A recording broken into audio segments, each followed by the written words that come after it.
Hello, in this lecture we will find out the value of x using two different methods. In the drawing we have a quarter circle. FA is a quarter circle. Inside this quarter circle we have square ABCD.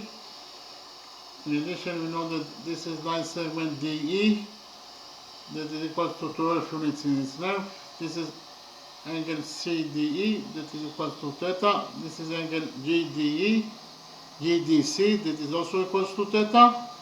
Again, our mission is to find out the length of this line segment GD that is equal to x. We have to find out the value of x. We start with the first method. First of all, we know that ABCD is a square, and we know that all the angles inside the square are right angles. So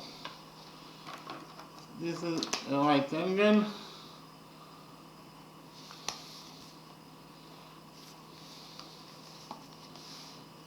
This is a right angle. It is equal to 90 degrees in its size.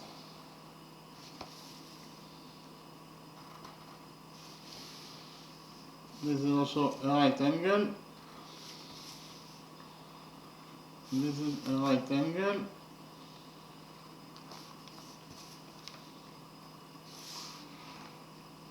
So, what is the size of angle ADE? The size of this angle ADE.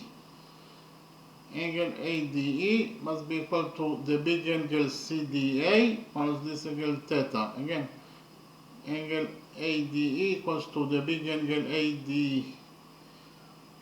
angle CDA minus angle theta. The big angle CDA equals to 90 degrees. So in total, angle EDA must be equal to 90 degrees minus theta. In the next step, we will extend side CD of square ABCD by a straight line.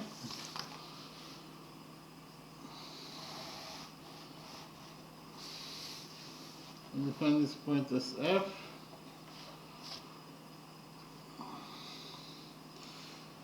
And we will do a construction.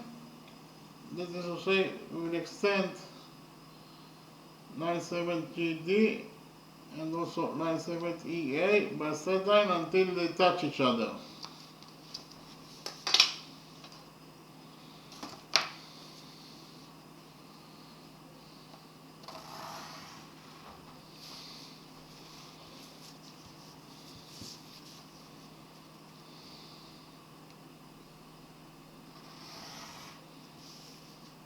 And we'll define their touching point, this point, as H.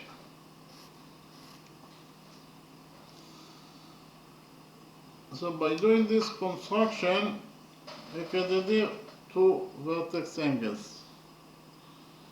And you know that vertex angles are equal to each other, but this is angle theta. Therefore, this angle must be also equal to theta, because of the fact that those two angles are equal to each other. They are defined as vertex angles, and vertex angles are equal to each other.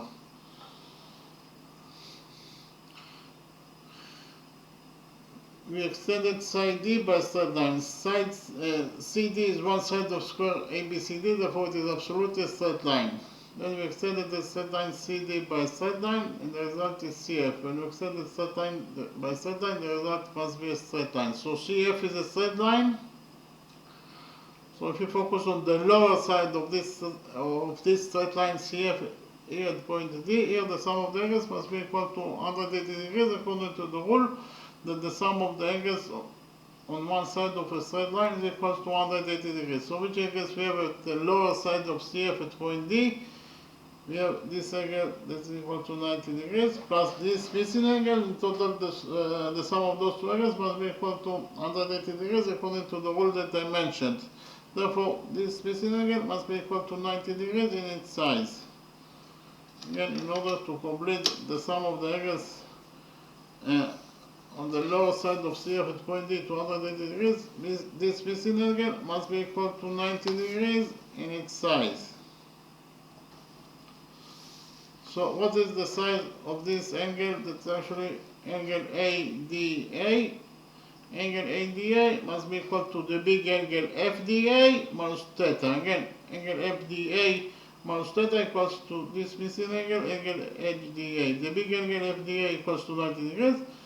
Therefore, this missing angle HDA must be equal to 90 degrees minus theta.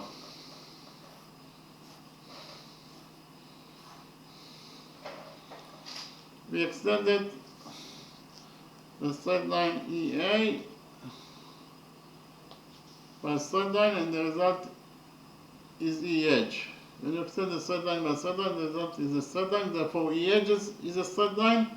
So if you focus on the lower side of the straight line EH at point A, here the sum of the angles must be equal to 180 degrees according to the rule that I mentioned.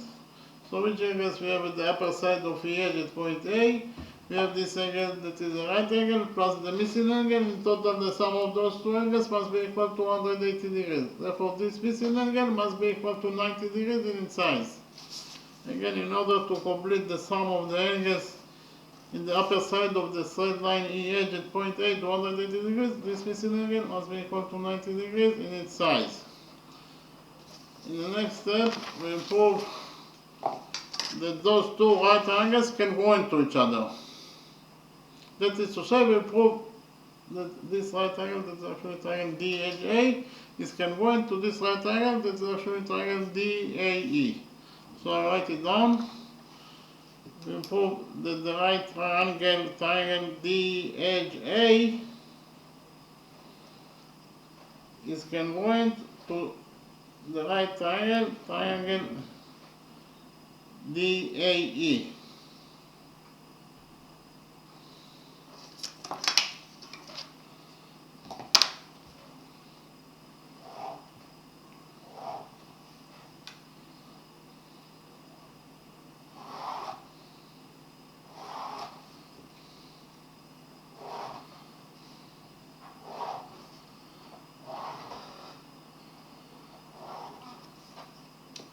So why those two right triangles can go into each other? First of all, those two angles are both equal to 90 degrees minus theta, therefore they are equal to each other. So this is angle ADH.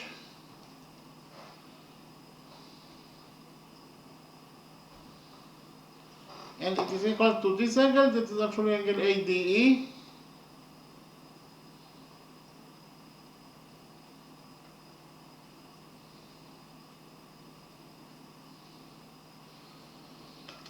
Repeat again.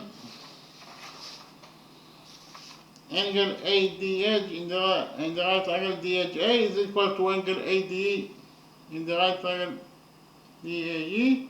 They are both equal to 90 degrees minus theta, therefore they are equal to each other. In addition, this is side DA. The side DA is the common side that belongs to both triangles, so DA equals to itself. It's a common side that belongs to both triangles.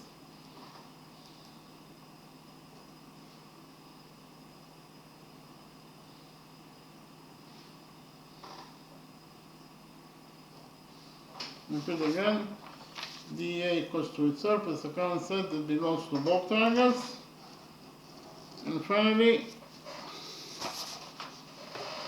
those two angles, they are both equal to 90 degrees, therefore they are equal to each other. So actually this is angle HAD in the right triangle DHA, and it is equal to this angle, this is actually angle EAD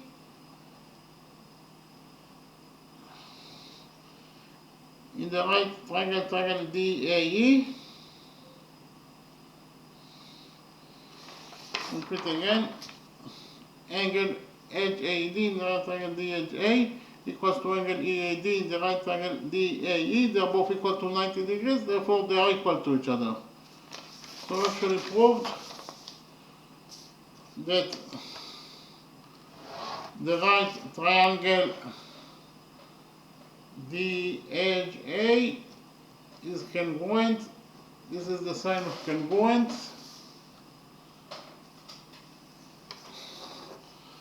to the right triangle DAE according to angle side angle rule. So what is angle side angle rule? Angle side angle rule is that if you prove that two angles in the side that included between the two angles in one triangle are correspondingly equal to two angles in the side that included between the two angles in the second triangle, then you actually proved that the two triangles can go into each other according to angle side angle rule. And we actually proved that those two angles and the side that included between those two angles, that is actually side DA in the right triangle ADE, are correspondingly equal to those two angles, and the side that included between those two angles, that is the same side DA in the right triangle ADH. Therefore, we actually proved that those two right triangles can go into each other according to angle side angle rule. We have two angles in the side between the two angles in this triangle that are corresponding equal to two angles, and the side that included between those two angles in triangle ADH. Therefore, those two triangles can go into each other according to angle side angle rule. And from the fact that those two right triangles can go into each other, we will derive that side DE in the right triangle ADE is equal to side DH in the right triangle ADH. Repeat again. Side DE equals to side DH according to the rule that corresponding sides in congruent triangles are equal to each other. Those two triangles can go into each other, therefore the two corresponding sides, that is to say side DE and side DH, must be also equal to each other. But DE equals to 12 units in itself according to what is given as a question. So we can write here that DE equals to 12, and from this equation 12 equals to DE equals to DH. We will derive that DH is also equals to 12 units in its length.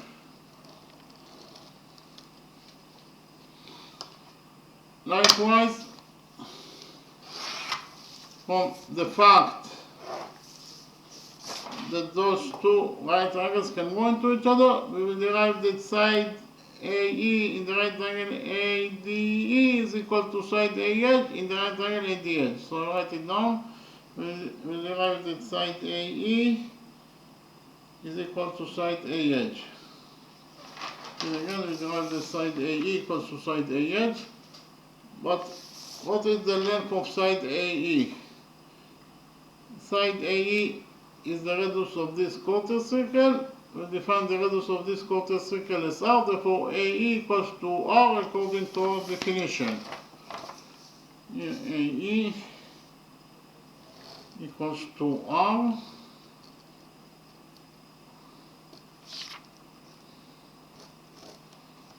So I down here that AE equals to R, and from this equation R equals to AE equals to AH, we derive that AH is also equals to R. Here AH equals to R. In the next step, we join points G and E together by a straight line.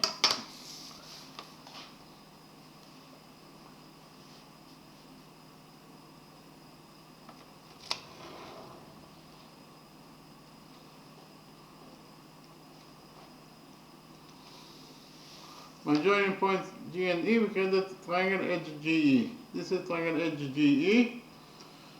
The next step, we will join points G and A together by a straight line.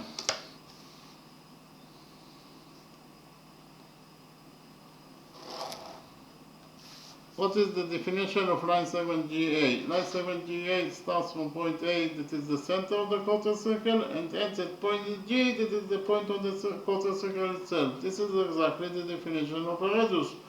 Therefore, AG is the radius of this circle, that is equal to R according to our definition.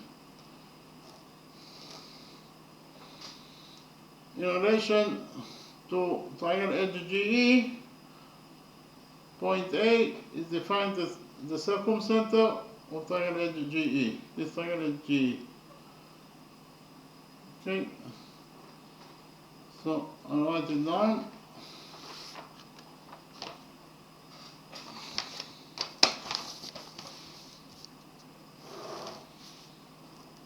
Point A is the circumcenter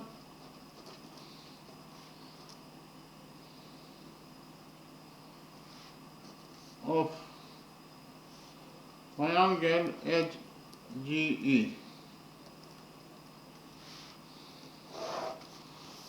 That is to say, the distance of point A from the three vertices of triangle ABC is equal.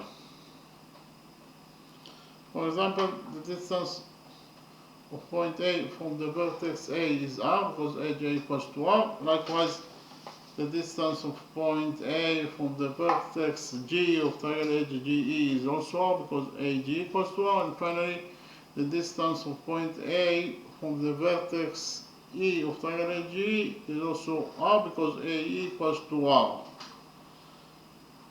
Okay, for that reason, point A is the circumcenter of triangle HGE.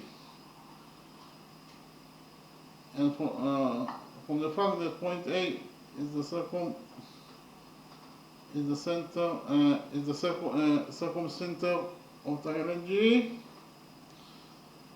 we derive that point A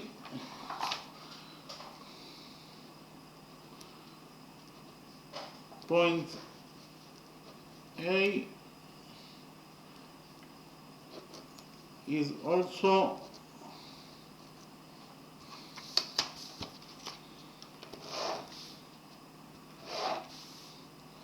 the center of the circle that blocks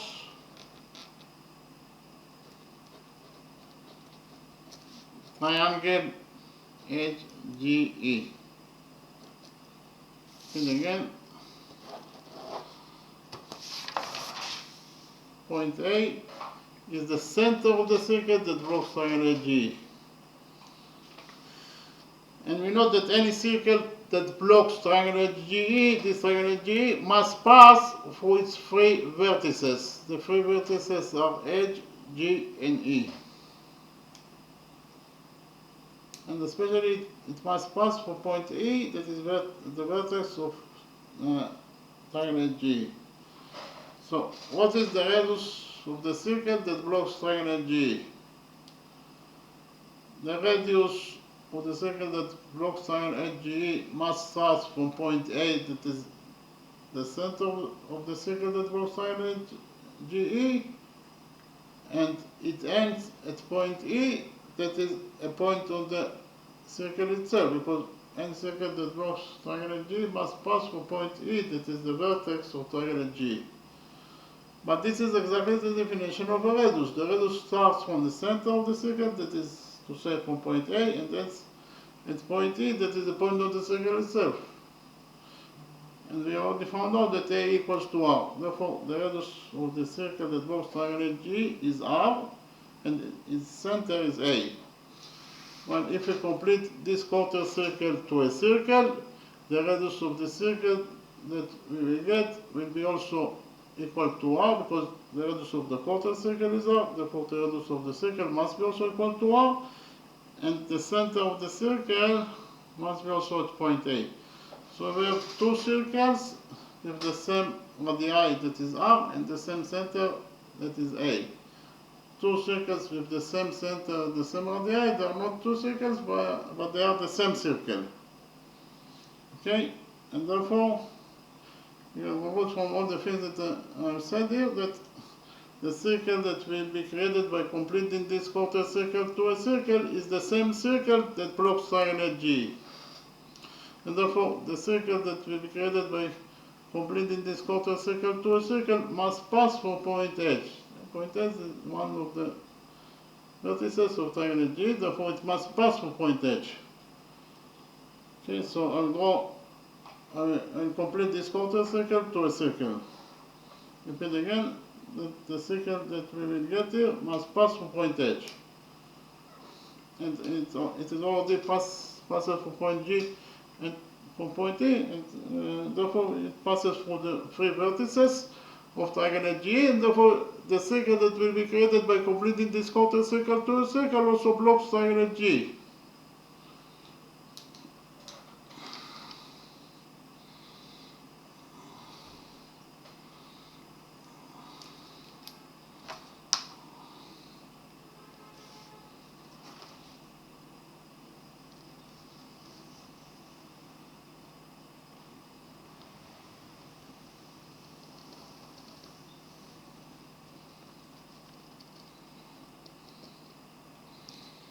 So this is the circle that we get by completing this quarter circle to a circle. I repeat again that the circle passes for point H, and it is also already passes for point G and for point A. Therefore, the circle that blocks the circle that is created by completing this quarter circle to a circle also blocks triangle G, because it passes for its three vertices that are H, G, and E. Okay, so what is the definition of line segment edge AE? We know that angle edge AE, this is angle edge AE, that is equals to 90 degrees plus 90 degrees, it is 180 degrees. And any angle that is equal to 180 degrees in its size is defined as a straight line. So edge AE is a straight line. Edge AE is a straight line that passes from point H and from point E, that are 2 points on the circle itself. Any straight line that passes through 2 points of the circle is defined as a chord. So edge AE is a chord, but it is a chord that passes from point A, that is the center of the circle. Any chord that passes through the center of the circle must be the diameter of the circle. Therefore, line segment edge AE is the diameter of the circle, and therefore, if edge AE is the diameter of the circle, edge E is also definitely the diameter of the circle. So I write it down, and actually found out that edge E is the diameter of the circle. Edge E is the diameter of the circle.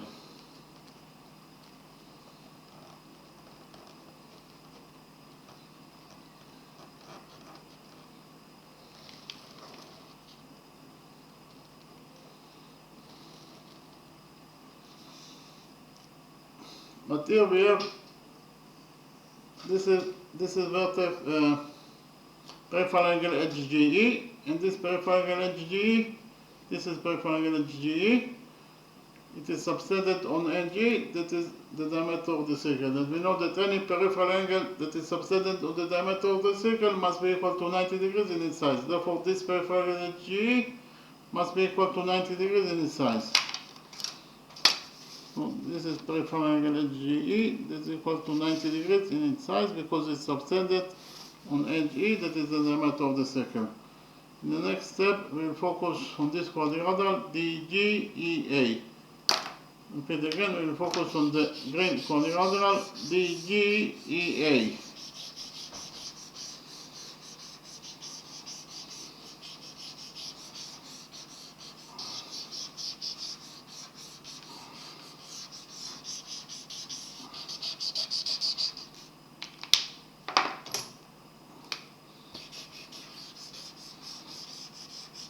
Inside this quadrilateral DGEA,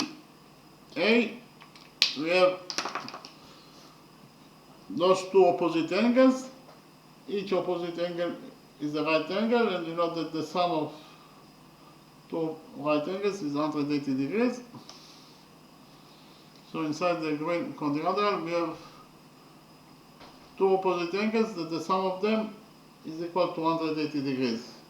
And we have the rule that any quadrilateral that has two opposite angles that the sum of them is equal to 180 degrees, it is a cyclic quadrilateral. And therefore, this quadrilateral ATGE is a cyclic quadrilateral. That is to say, we can block this quadrilateral by a circle. So we block this quadrilateral by a circle.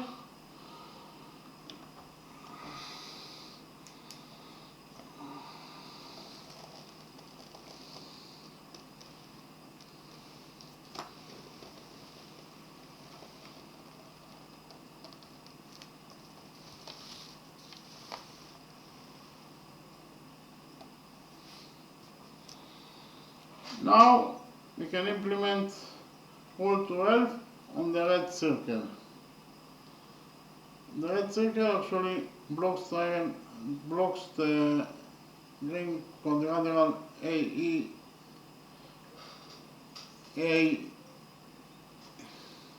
ADGE because of the fact that it passes through its four vertices that are A, D, G, and E. We can implement now rule 12 in the red circle. I'll take quickly on rule 12 according to rule 12. Rule 12 is true in any circle, so if we have this circle, that could be any circle, and we have inside the circle code AB, and the extended code AB, such as the common extract point P. Likewise, we have here code DC, and the extended code DC touches the same common extract point P. And in this drawing, the following equation is true, that PA times PB equals to PC times PD. Again, PA times PB equals to PC times PD. We can definitely implement rule 12 in our drawing. Why? Because in our drawing we have this red circle. Inside this circle we have code DG. This is code GD. The extended code GD touches the common extract point H. Likewise, we have here, in addition, this is code EA, and the extended code EA touches also point H, and therefore all the requirements of rule 12 are satisfied, and therefore we can implement here rule 12. According to rule 12, the following equation will be true.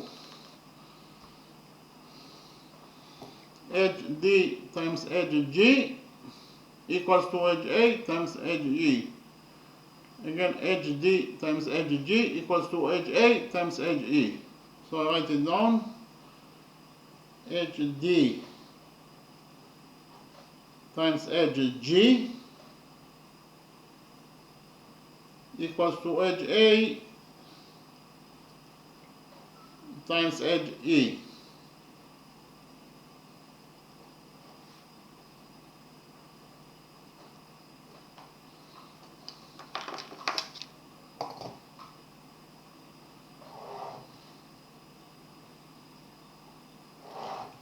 I repeat again.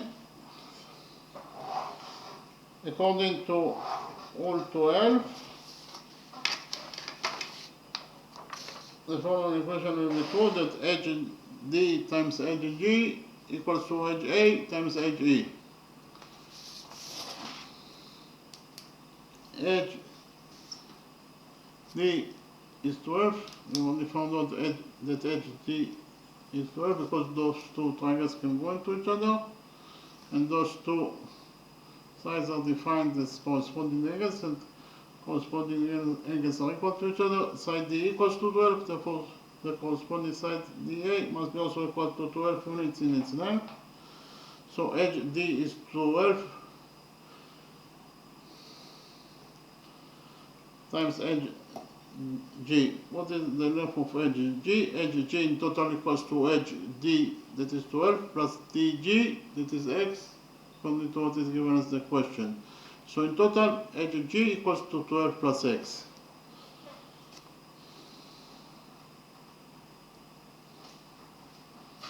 Repeat again.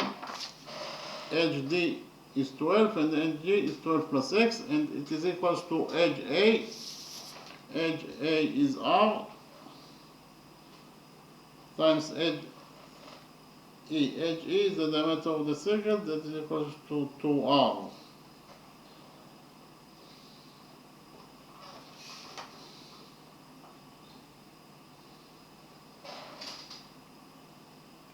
In conclusion, according to equation 1 and rule 12, we found out that 12 times 12 plus x equals to r times 2r. Here we divide this equation 1 by 2, and we get that according to equation 1, this side of the equation we have 12 over 2, that is 6.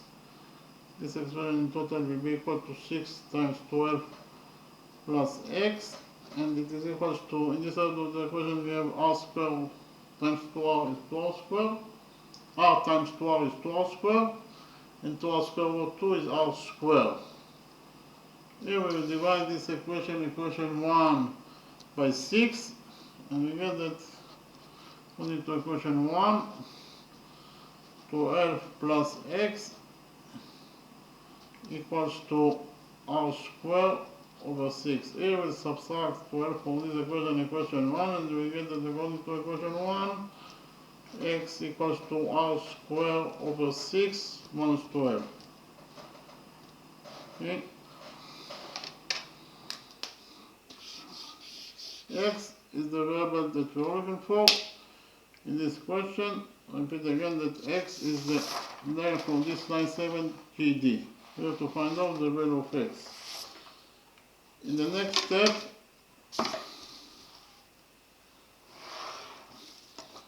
I'll copy the right triangle ADE in this new page, and we will implement the Pythagoras theorem on this right triangle ADE.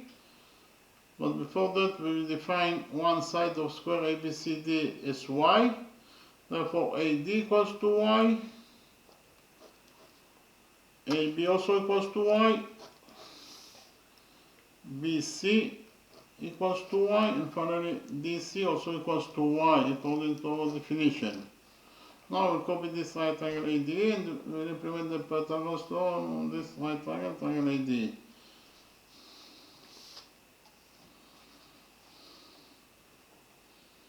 Here by PT is the relation for Pythagoras theorem.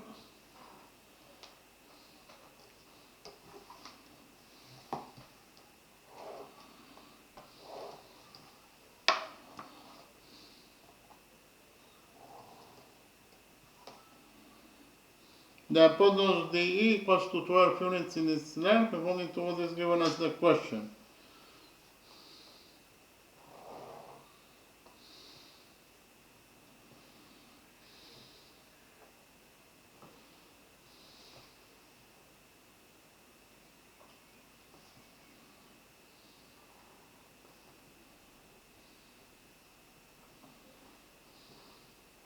And side AD equals to y, also according to our definition. This is one side of square ABCD. And finally, we have already found out that AE is the radius of the circle that is equal to r.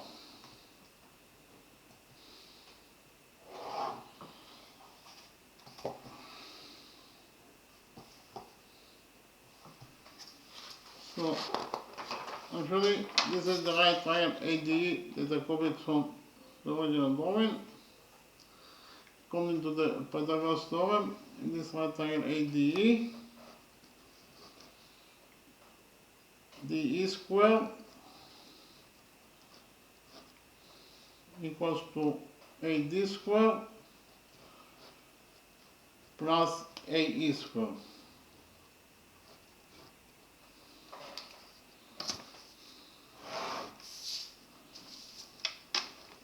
D equals to 12, therefore D squared is 12 squared, that is 144, and it is equal to AD squared. AD is y, therefore AD squared is y squared, plus AE squared. AE is r, therefore A squared is r squared. So actually, in conclusion, we found out that according to equation 2, y squared plus r squared equals to 144.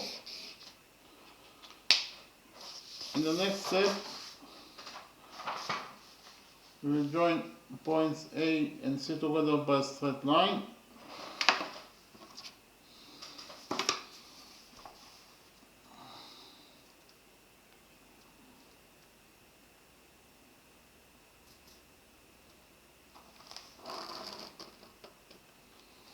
By joining points A and C, we get the right triangle ABC. So we copy the right triangle ABC in the page and we will implement on this right triangle ABC the Pythagoras theorem. What is the definition of the hypotenuse AC?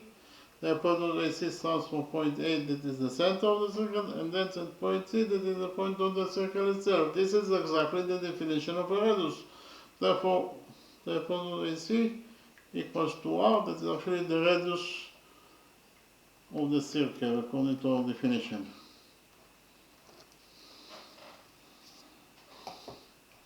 And we already found out that side AB equals to y and side BC also equals to y. They are both the sides of square ABCD, therefore they are equal to y according to our definition.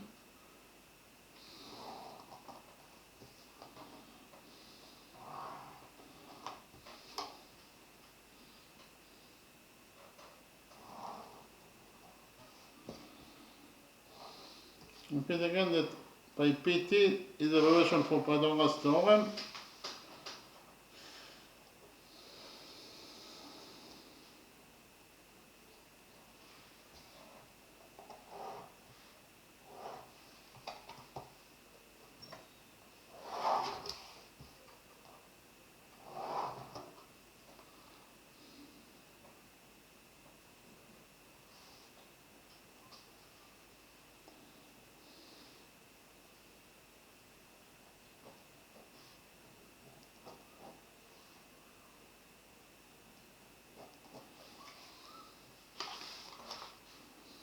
So actually, this is the right triangle ABC that I copied from the original drawing.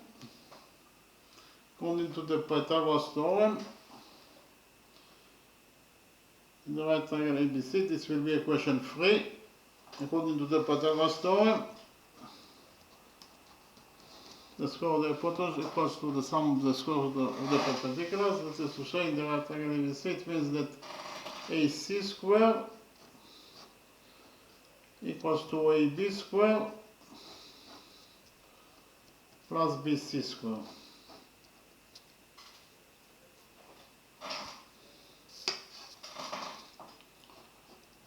AC is R, therefore AC square is R square, and it is equal to AB square. AB is y, therefore AB square is y square plus BC square. BC is also y, therefore BC square is y square.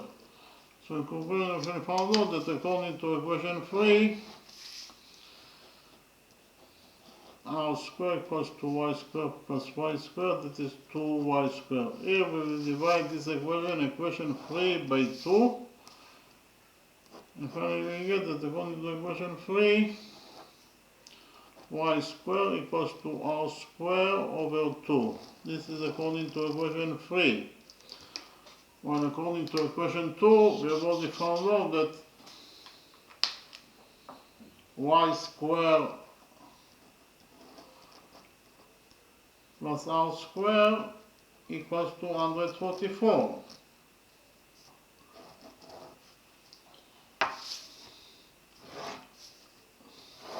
Now we can substitute y square in this equation, equation 2, y square over 2 from equation 3. We'll do it now and we'll get that according to equation 2, y square is r square over 2 plus r square, that is equal to 144. Here we will multiply out by 2 and then we will divide it by 2 in order to overcome factor with r square over 2. So in total, the numerator we will have r square plus 2r square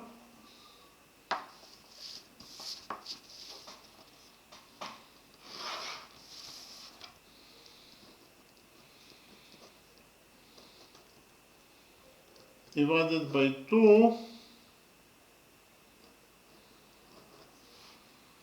is equal to 144. So r square plus 2r square is 3r square. So 3r square over 2 equals to 144. Here we'll multiply this equation 2 by 2.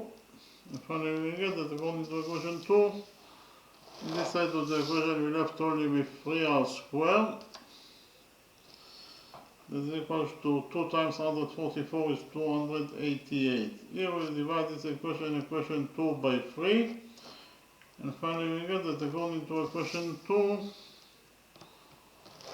r square equals to 288 over 3 is 96. So actually found out that according to equation 2,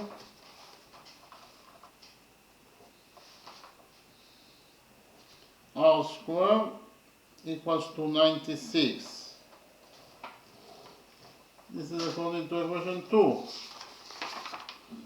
Well, according to equation 1, we have already found out that x equals to r squared over 6 minus 12.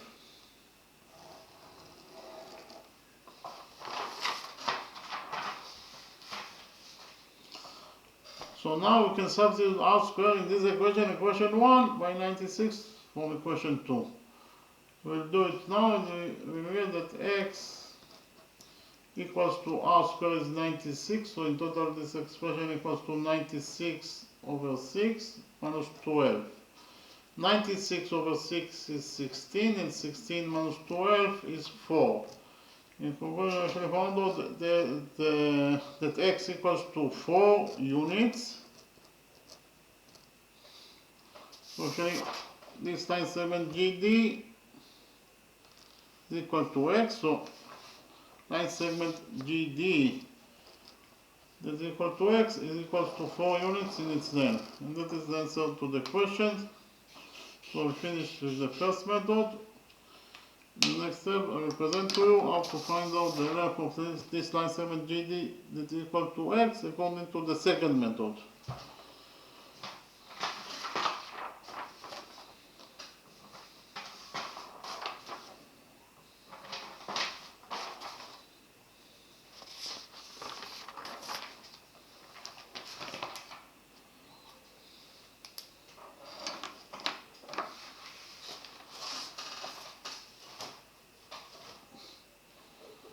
So first of all, we know that all the angles inside square ABCD are right angles.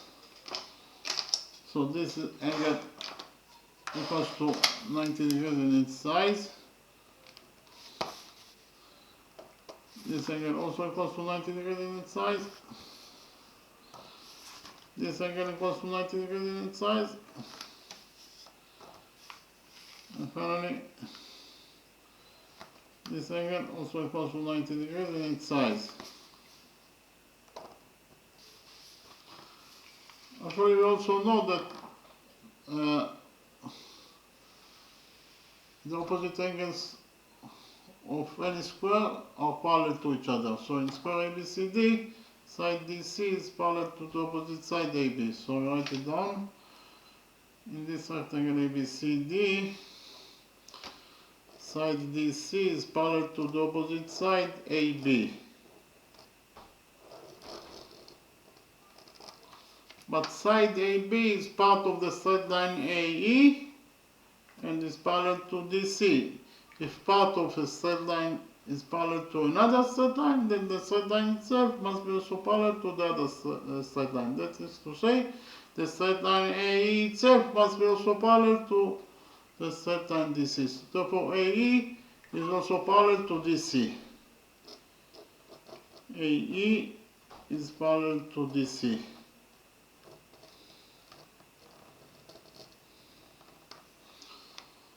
So, those two angles, they are defined as alternating angles.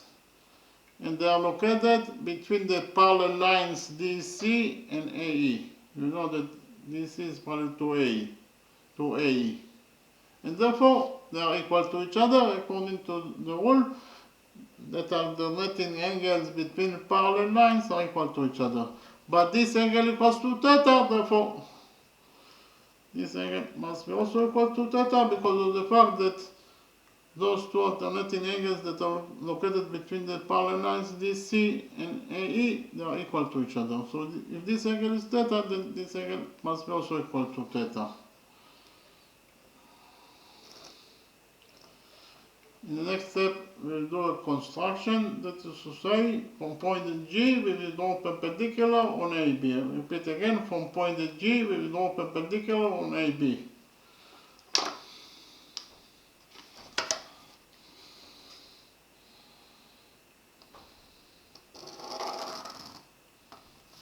So this angle equals to 90 degrees in its size, and this angle also equals to 90 degrees in its size according to our construction.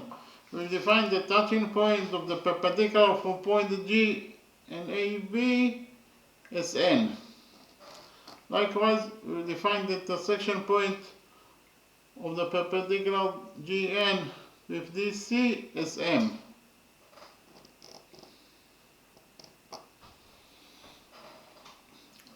By doing this construction, we find that here quadrilateral DM and A. Inside quadrilateral DM and A, we have 1, 2, 3 right angles. Therefore, this fourth missing angle must be also equal to 90 degrees in its size, according to the rule that the sum of the angles in any quadrilateral is equal to 360 degrees.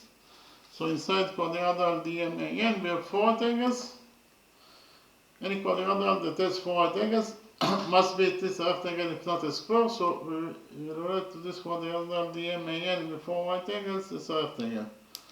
So I write it down. This quadrilateral DMAN is a rectangle.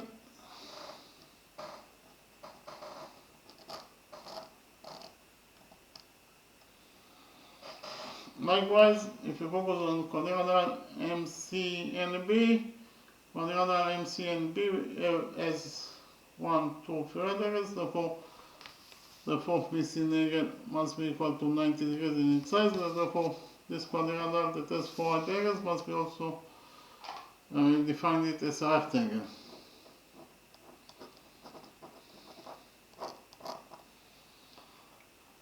GN is a perpendicular, so GN is a perpendicular, it is absolutely a straight line. If you focus on the left side of the straight line GN, here at point M, you know that the sum of the angles must be equal to 180 degrees, according to the rule that the sum of the angles on one side of a straight line is equal to 180 degrees. So which angles we have at the left side of the straight line GN at point M? We have this angle that is a right angle, plus the missing angle. In total, the sum of those two angles must be equal to 180 degrees, according to the rule that I mentioned.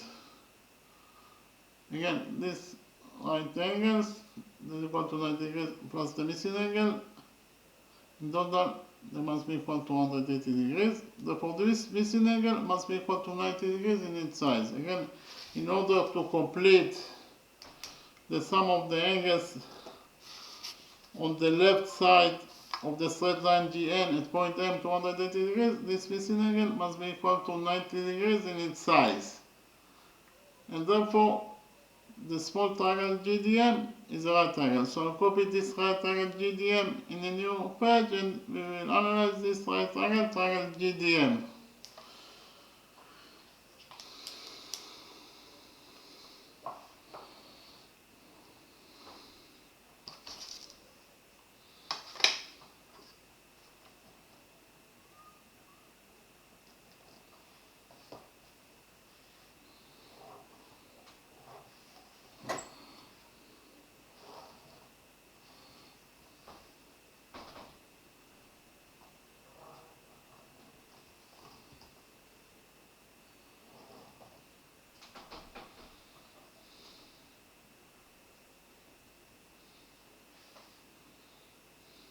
The hypotenuse GD of the right triangle GDM equals to x. X is the variable that we are looking for in this question.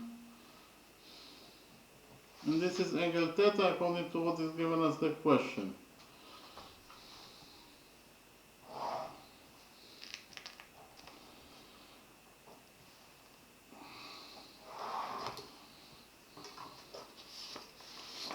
So actually, this is the right triangle GDM that I copied from the original drawing.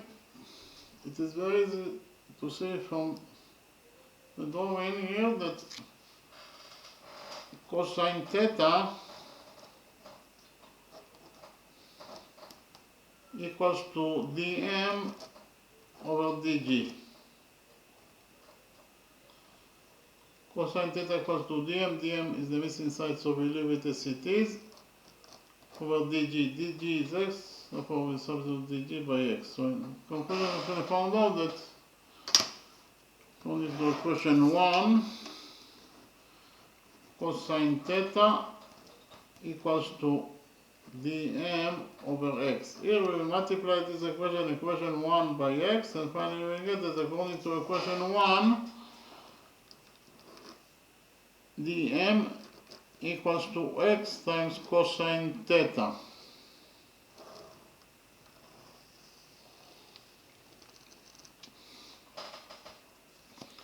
In the next step, I will copy this right triangle ADE in a new page, and we will analyze this right triangle ADE.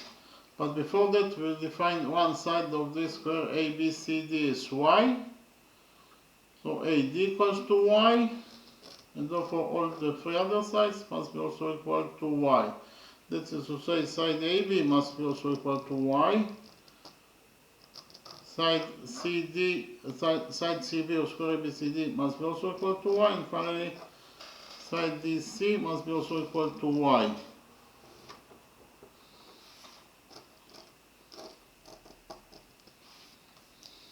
Now copy this triangle ADE in a new page, and we will analyze this right triangle ADE.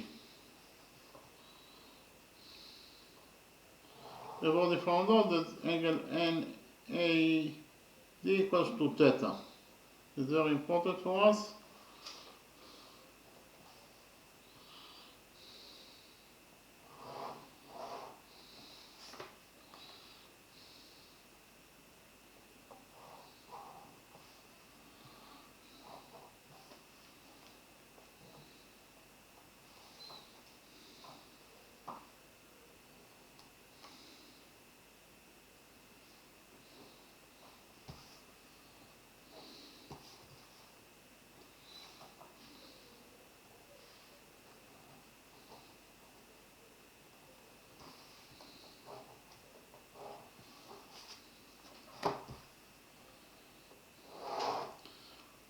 The hypotenuse DE equals to 12 units in its length according to what is given as the question.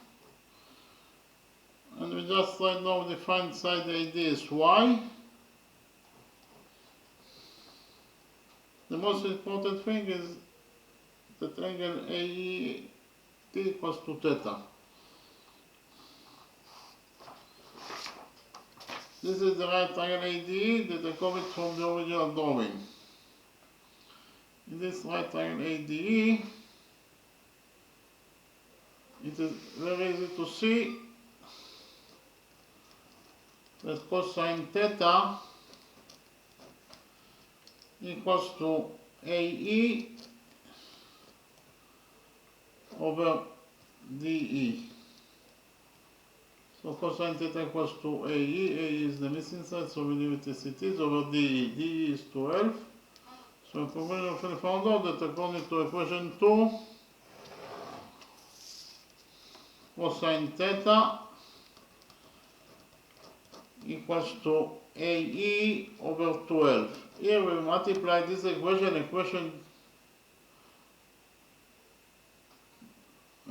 2. We'll not touch this equation 2. We have, according to equation 1, we have already found out that dm equals to x times cosine theta. Well, according to this is according to equation 1. Well, according to equation 2, we just right now found out that cosine theta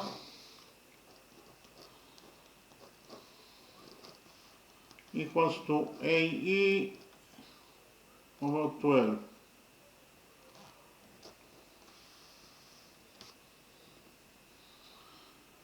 Now we can substitute cosine theta in this equation 1, by AE over 12, but before that, we know that AE is the radius of the quarter circle. We'll define the radius of the quarter circle as R, and therefore AE equals to R. Here AE equals to R according to our definition. And therefore, according to equation 2, so A equals to R. Therefore, according to equation 2, cosine theta equals to AE, but AE is R, therefore we substitute AE by R.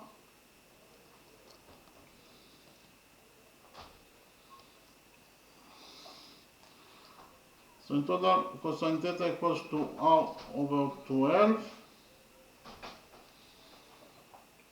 Now we can substitute cosine theta in this equation 1 by r over 12. We'll do it now. We'll get that according to equation 1, dm is equals to x and cosine theta is r over 12. So we substitute cosine theta by r over 12 and we get that dm equals in total to xr over 12. So here we found out that dm equals to xr over 12.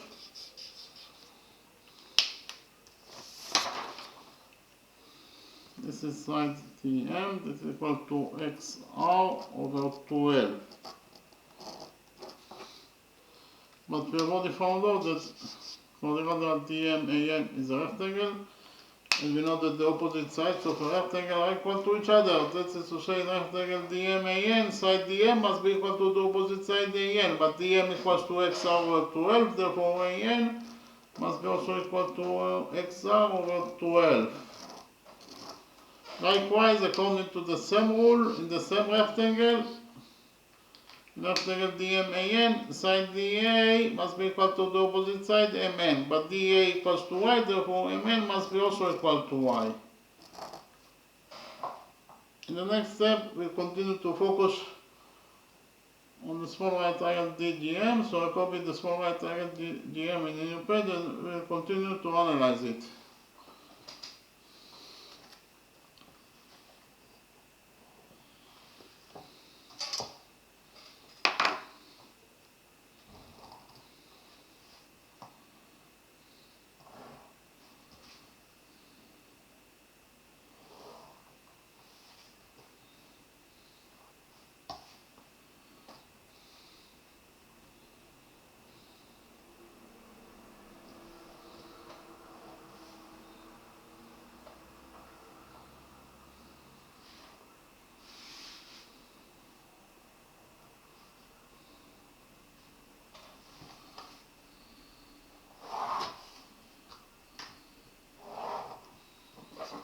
So actually, this is the right triangle DGM that I copied from the original drawing. From the drawing, it is very easy to see that cosine theta, here dg of course equals to x. It is the variable that we are looking for in this question. So it is very easy to see from the drawing that here sinus theta is equals to gm over dg. Gm is the missing side, so we leave it as it is. So it is gm over dg, and dg is x, so we substitute dg by x. So we actually found out that according to equation 1, sinus theta equals to gm over x. Here we multiply this equation 1 by x. Finally we get that according to equation 1,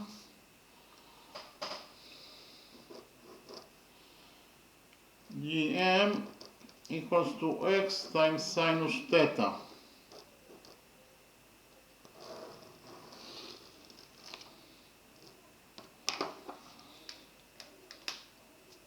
In the next step, I will copy the right triangle ADE, and we will continue to analyze this right triangle ADE.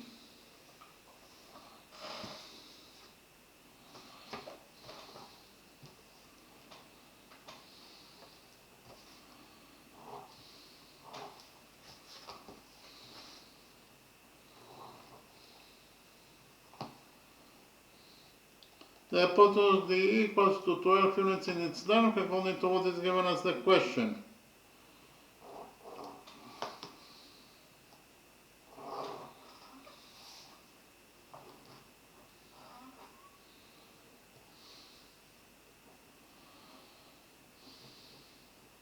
Side AD equals to y.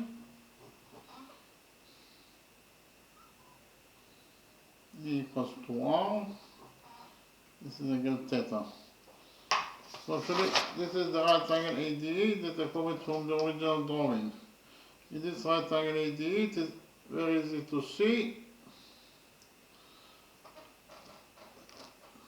that sinus theta equals to dA over dE. So sinus theta equals to dA, that is y, over dE, that is 12. So in conclusion, I actually found out that according to equation 2,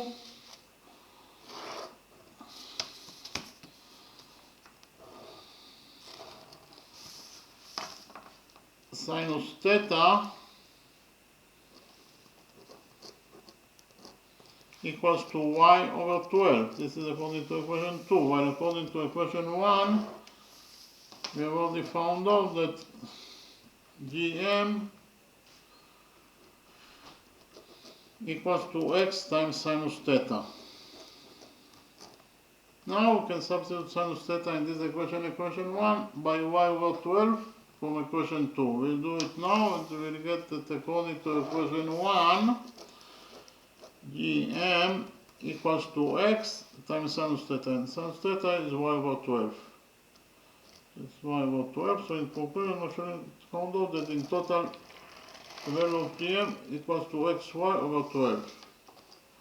gm equals to xy over 12, so I can write down the original drawing that this side gm equals to xy over 12. In the next step, we'll join points A and G together by a straight line.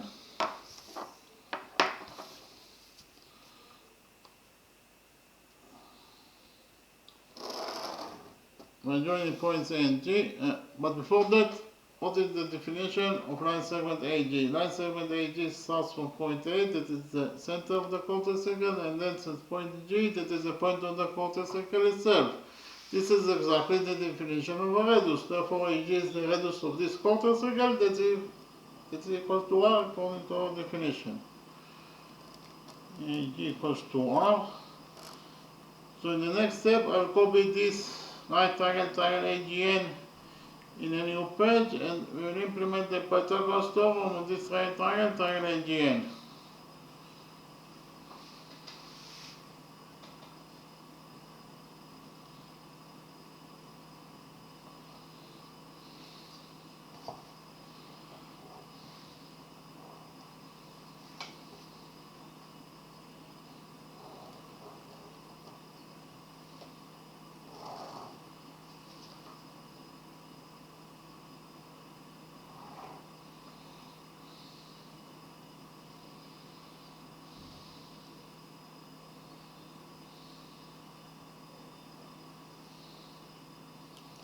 We have already found out that side AN equals to XR over 12. The hypotenuse AG equals to R, it is the radius of the circle, of the quarter circle. And finally, what is the length of line 7 GN? From drawing it is very easy to see that GN in total equals to GM plus MN. That is to say, GN equals to GM, that is XY over 12, plus MN, that is Y. So in total, Gn equals to xy over 12 plus y. So write it down. Gn in total equals to xy over 12 plus y.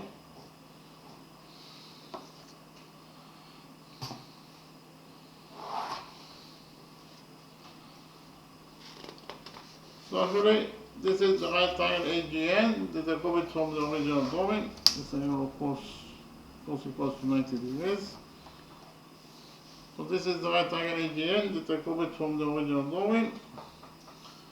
Here, by PT is the equation for Pythagoras theorem. According to the Pythagoras theorem, in any right triangle, the square of the hypotenuse equals to the sum of the squares of the perpendiculars. In the right triangle AGN, it means that this will be equation 1. In the right triangle AGN, it means that AG squared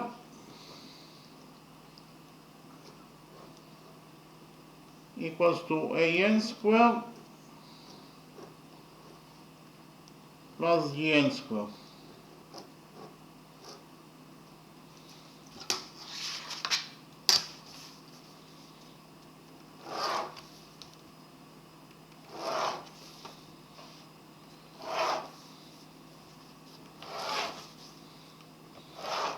AG is R, therefore AG squared is R squared,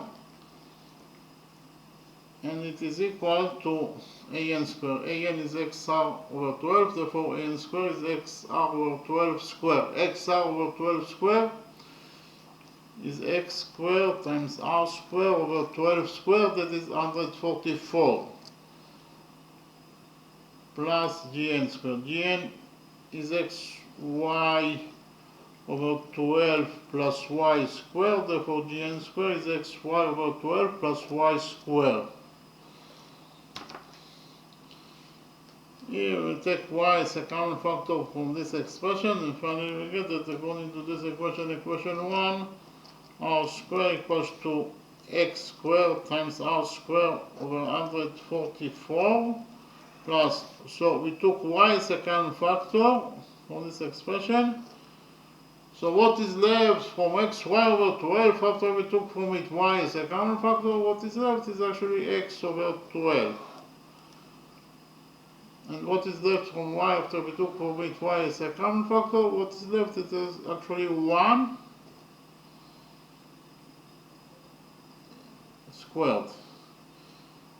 In the next step we will open one pair of brackets of this expression, and we get that according to this equation, equation 1, r squared equals to x squared times r squared over 144 plus, here we'll open one pair of brackets, so, and we will get that it will be y squared, and here we will get that x over 12 plus 1 also squared. Here we'll multiply 1 by 12 and then we divide it by 12 in order to have a common factor with x over 12, and we get here that r squared equals to x squared times r squared over 144 plus y squared.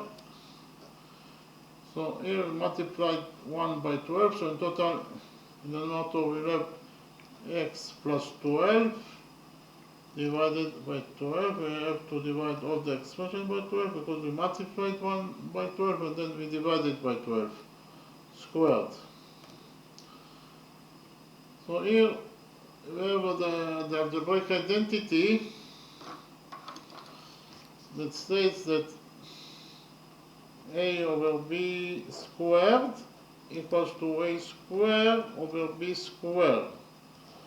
So according to this algebraic identity, we get that x plus 12 over 12 squared will be equal to x plus 12 squared over 12 squared, that is 144. So I'll write it down.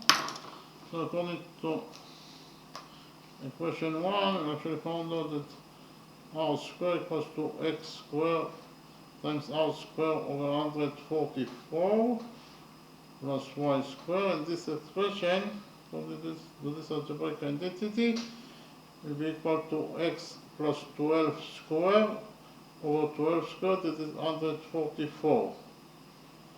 Repeat again in equation 1. According to equation 1, if I found out that r squared equals to x squared times r squared over 144 plus y squared times x plus 12 squared over 144. Okay, so in the next step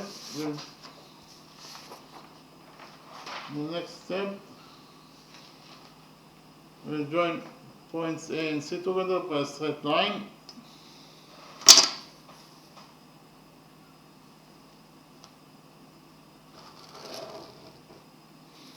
The joining points A and C, we created the right triangle ABC, so copy this right triangle ABC in a new page and we'll implement the Pythagoras theorem on the right triangle, triangle ABC.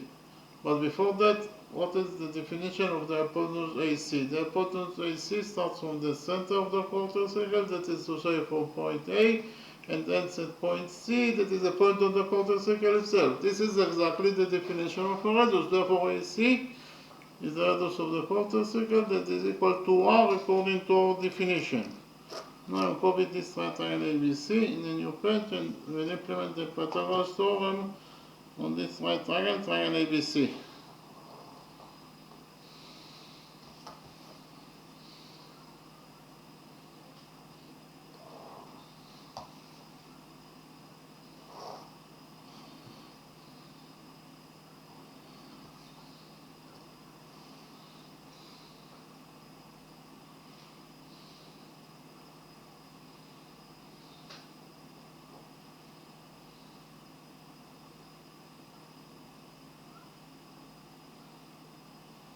Side AB of triangle ABC equals to y. Likewise, side BC also equals to y. And the hypotenuse AC is R.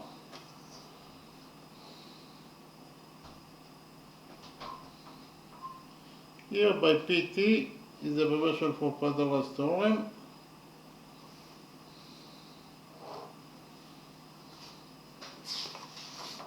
So actually, this is the right triangle ABC that I copied from the original drawing. In this right triangle ABC, according to the Pythagoras theorem,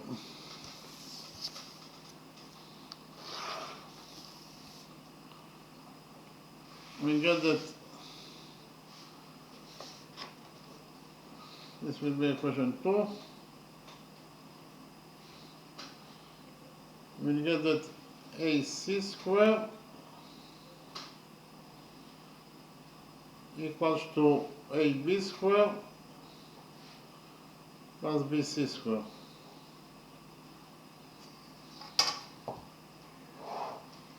And again, in the right triangle ABC, according to the Pythagoras theorem, AC squared equals to AB squared plus BC squared.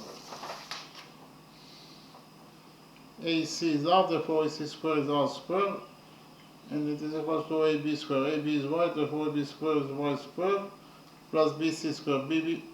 BC is also y, therefore BC squared is y squared. So, in conclusion, we actually found out that R squared equals to y squared plus y squared. So, according to equation 2, R squared equals to y squared plus y squared is 2y squared. This is according to equation 2. While according to equation 1, we have already found out that R squared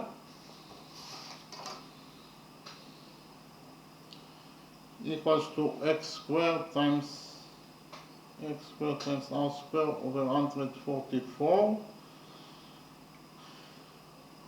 plus y squared times x plus 12 squared over 144.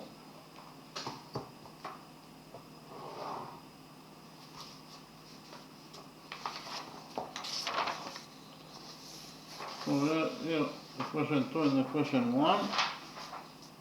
It's very easy to see from those two equations that we can substitute R squared in this equation, equation 1, by 2y squared from equation 2. We'll do it now and we'll get that according to equation 1, R squared is 2y squared, and it is equal to x squared. Again, R squared is 2y squared, divided by 144, plus y squared times x plus 12 squared, divided by 144.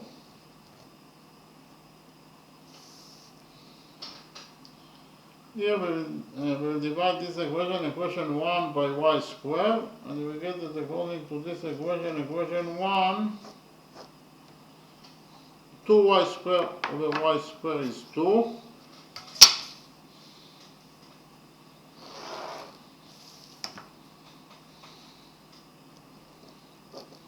And it is equal, here y squared will get cancelled, and we're left only with 2x squared over 144 plus here y squared also will get cancelled, and we're left only with x plus 12 squared divided by 144. Here we multiply this equation 1 by 144, and we get that according to equation 1, 2 times 144 is 288. Here 144 in the denominator will get cancelled, and we left only with 2x squared. Here also 144 in the denominator will get cancelled, and we left only with x plus 12 squared. Here we open the brackets of this expression, and we get that according to this equation 1, 288 equals to 2x squared. Here we have x plus 12 squared. X plus 12 squared equals to x squared plus 12 squared, that is 144. Plus 2 times x times 12 is 24x. So according to equation 1, I actually found out that 288 equals to, here we have 2x squared plus x squared is 3x squared plus 24x plus 144. So here we subtract 288 from this equation 1, and we get that according to this equation 1,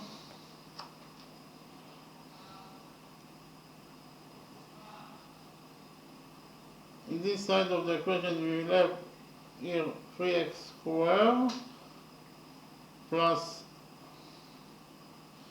24x.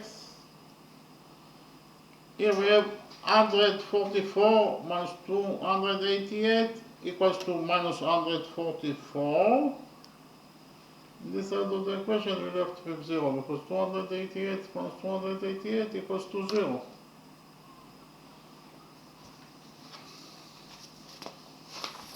So actually, according to equation 1, we found out that 3x squared plus 24x minus 144 equals to 0. Here we divide this quadratic equation by 3.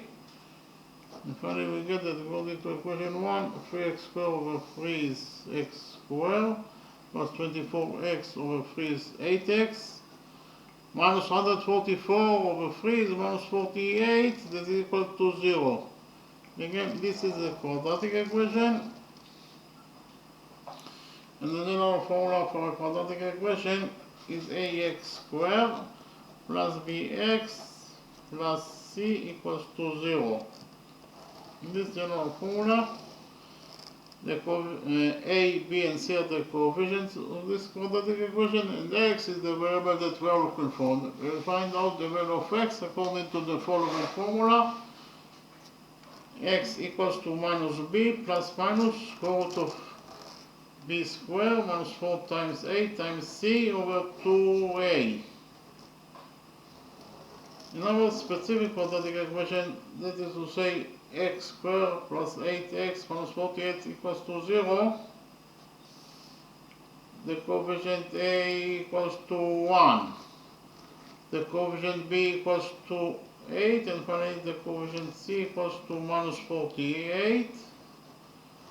The next step, we put the values of a, b, and c from our specific quadratic equation, this specific quadratic equation, in this general formula for x, in order to find out the value of the values of x for our specific quadratic equation. I will remind you that x in our equation, in our quadratic equation, is defined is the length of this line segment DG. That is the line segment of the value that we're looking for, the value of x. This is the length of line segment GD. So we put the value of A, B, and C from our specific quadratic equation in this general formula for x in order to find out the value or the values of x for our specific quadratic equation. We will do it now, and we get that x equals to minus b. B is 8, therefore minus b is minus 8, plus minus square root of b squared. B is 8, therefore b squared is 8 squared, that is 64. Minus 4 times A is 1, so minus 4 times 1 is minus 4, times C is minus 48, so minus 4 times minus 48 is plus 192 divided by 2A. A is 1, so 2A is 2 times 1, that is 2. So actually in conclusion, we found out that x equals to minus 8 plus minus. We have the square root of 64 plus 100, or 64 plus 192 is 256 divided by 2. So actually found out that x equals to minus 8 plus minus, the square root of 256 is 16 over 2. So here we have two solutions that are possible for x. The first solution for x is that x equals to minus 8 minus 16 over 2.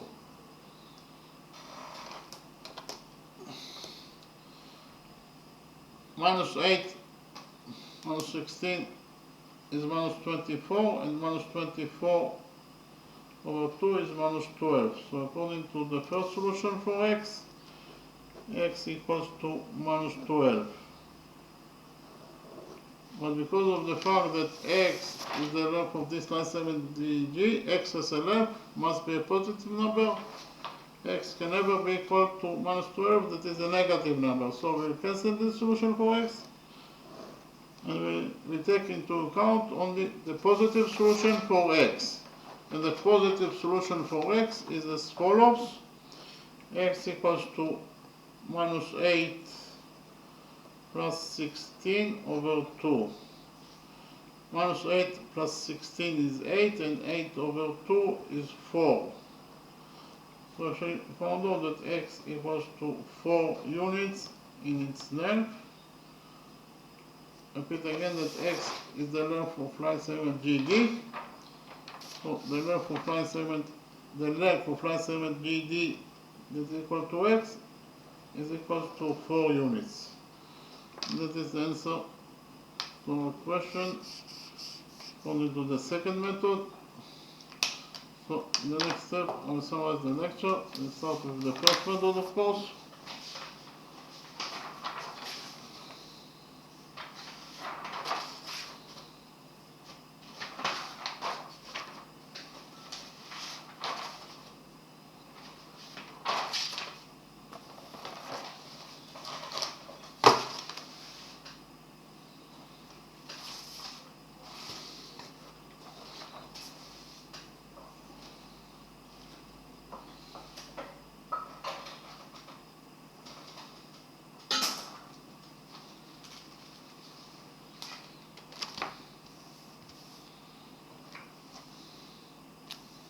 In this lecture, we found out the length of this line segment TG is equal to x.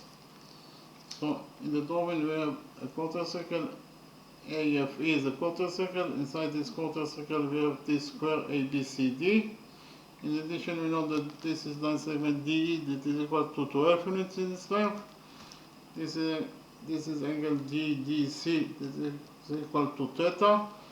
This is angle CDE that is also equal to theta. And our mission is to find out the length of this line segment GD that is equal to x. We have to find out the value of x. So in the first method,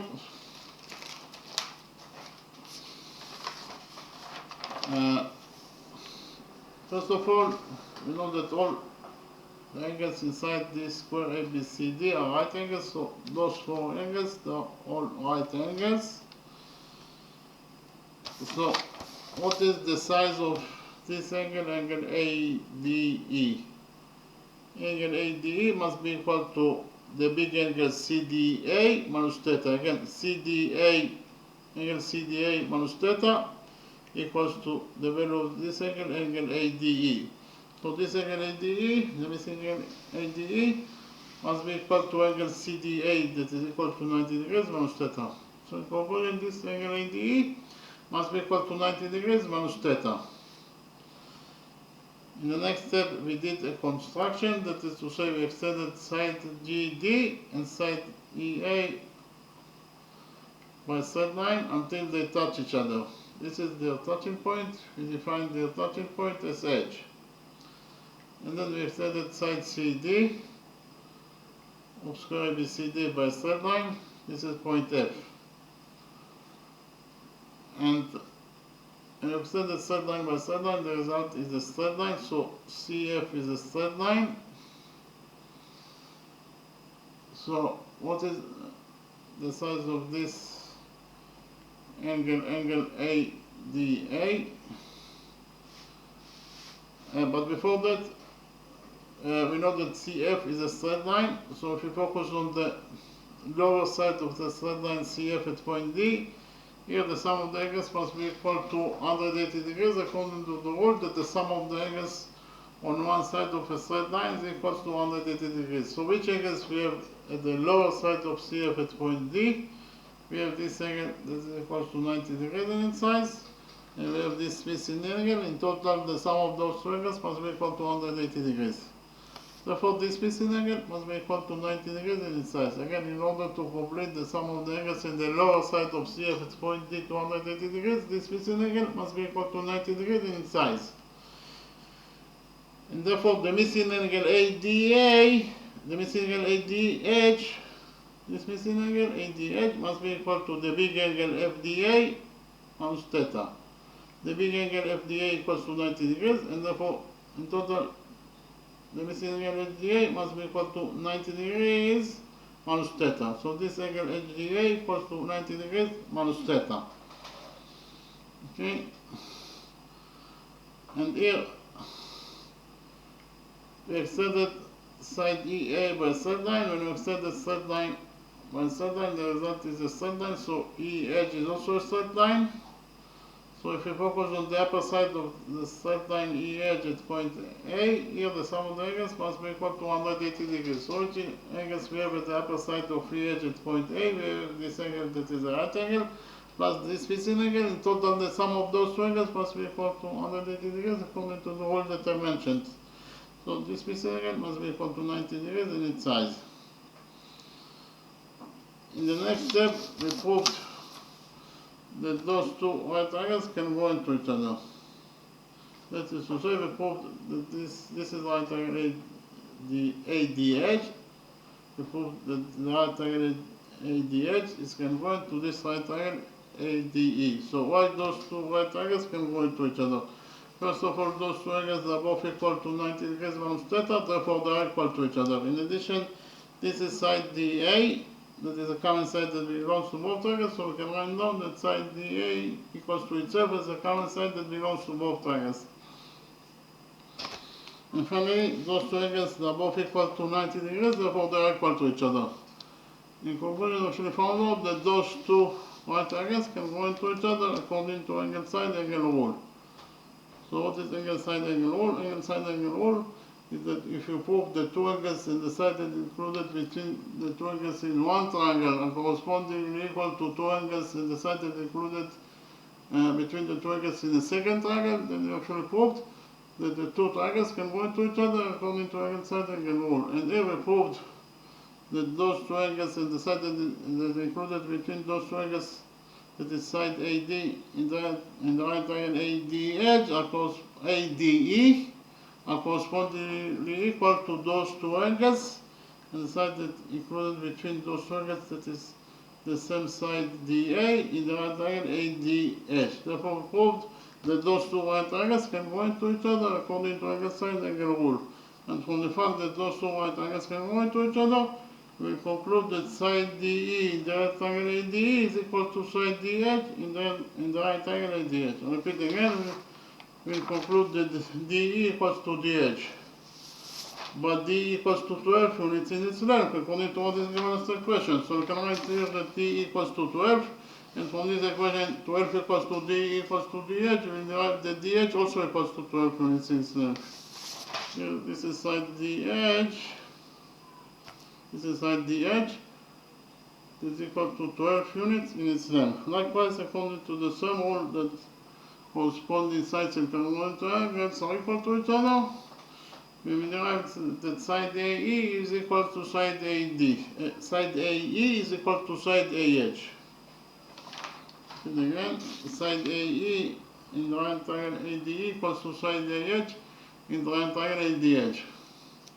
But what is the length of side AE? Side AE is the radius of this quarter circle. We define the radius of this quarter circle as R, therefore AE equals to R. We can write here that AE equals to R according to our definition, and from this equation R equals to AE equals to AH, we derive that AH also equals to R. AH also equals to R. In the next step, we join points G and D together by straight line. By joining points G and D, we create the triangle HGE. This is triangle HGE. In the next step, we join points A and G together by straight line. What is the definition of line segment AG? Line segment AG starts from the center of the quarter circle, that is to say from this point, that is point A, and that's the point G, that is the point of the quarter circle itself. This is exactly the definition of a radius. Therefore, line segment AG equals to R, because R is the radius of this quarter circle according to our definition. And in relation to triangle GE, point A is defined as the circumcenter of triangle GE. Repeat again, point A is defined as the circumcenter of this triangle GE. That is to say, the distance of point A from the three vertices of triangle GE is equal. For example, the distance of point A from the vertex A is R, because AH equals to R. The distance of point A from the vertex E is also R, because AE equals to R. Here A equals to R. And finally, the distance of point A from the vertex E, from the distance of point A from the vertex G of the right triangle AGE, AG equals to R. So the distance is also R. And therefore, point A is defined as the circumcenter of triangle AGE. In addition, point A is also this, the center of the circle that blocks triangle HGE. Repeat again. This is point A. Point A is the center of the circle that blocks triangle HGE. We know that any circle that blocks triangle HGE must pass for its three vertices that are H, G, and E. Okay. So what is the radius of the circle that blocks triangle HGE? We know that the center of the circle that blocks triangle HGE is at point A, and any circle that blocks triangle HGE must pass from point E, that is the vertex of triangle HGE. So the radius of the circle starts from point A, that is the center of the circle that blocks triangle HGE, and ends at point E, that is a point on the circle itself, the circle that blocks triangle G. So this is exactly the definition of a radius. Therefore, AE is the radius of the circle that blocks triangle G. And we already found out that AE equals to R. In conclusion, we can say that the radius of the circle that blocks triangle HGE equals to R, and its center is here at point A. From one side, but from the other side, if we complete this quarter circle to a circle, we get a circle that its radius is also R, because the radius of the quarter circle is R, and its center will be here at point A. So we have two circles with the same radii that is R and the same center that is A. Two circles with the same radii and the same center, they are not two circles, but one circle. It is the same circle. And therefore, this circle that will be created by completing this quarter circle to a circle is the same circle that blocks triangle HGE. And therefore, the circle that is created by completing this quarter circle to a circle blocks triangle HGE. And therefore, it must pass through point H, because point H is one of the vertices of triangle HGE. Okay, and we know that the circle that is created by completing this quarter circle to a circle is already passes from point G and from point E, that are the two vertices of triangle GEH. Okay, anyway, the circle that will be created by completing this quarter circle to a circle passes through point E, H, and G, because it is also the circle that blocks triangle GEH. So, what is the definition of line segment HAE? First of all, angle HAE, this is angle HAE, that is equal to 90 degrees plus 90 degrees is 180 degrees. So, angle HAE equals to 180 degrees in its size, and we know that any angle that is equal to 180 degrees in its size it is a straight line. Therefore, HAE is a straight line. But HAE is a straight line that touches the circle at 2 points, points H and point E. Any straight line that touches the circle at 2 points is defined as a chord. Therefore, HAE is a chord, but HAE is a chord that passes from point A, that is the center of the circle. And we know that any chord that passes through the center of the circle must be the diameter of the circle. Therefore, HAE is the diameter of the circle. If HAE is the diameter of the circle, HE must be also the diameter of the circle. In conclusion, we can write down here that HE is the diameter of the circle. HE is the diameter of the circle. And we have here, this is peripheral angle HGE. This peripheral angle HGE is subtended on HE, that is the diameter of the circle, and we know that any peripheral angle that is subtended on the diameter of the circle must be equal to 90 degrees in its size. Therefore, this peripheral angle HGE must be equal to 90 degrees in its size. The next step, we focused on this green quadrilateral ADGE. Inside this quadrilateral ADGE, we have two right angles. Two opposite angles, and both of those two opposite angles are right angles. And we know that the sum of two right angles is 180 degrees, of course. And we know that any quadrilateral that the sum of its two opposite angles is equal to 180 degrees is a cyclic quadrilateral. And therefore, this green quadrilateral ADGE is a cyclic quadrilateral, that is to say it can be blocked by a circle. So we actually blocked this quadrilateral ADGE by this red circle. The red circle blocks quadrilateral ADGE because of the fact that it passes through its four vertices that are A, D, G, and E. Now we can implement rule 12 in our drawing. What is rule 12? According to rule 12, rule 12 is draw an N circle. So we have here chord BA, the extended chord BA touches the extended point P. Likewise, we have the extended chord DC, and the extended chord DC touches the same common extended point P.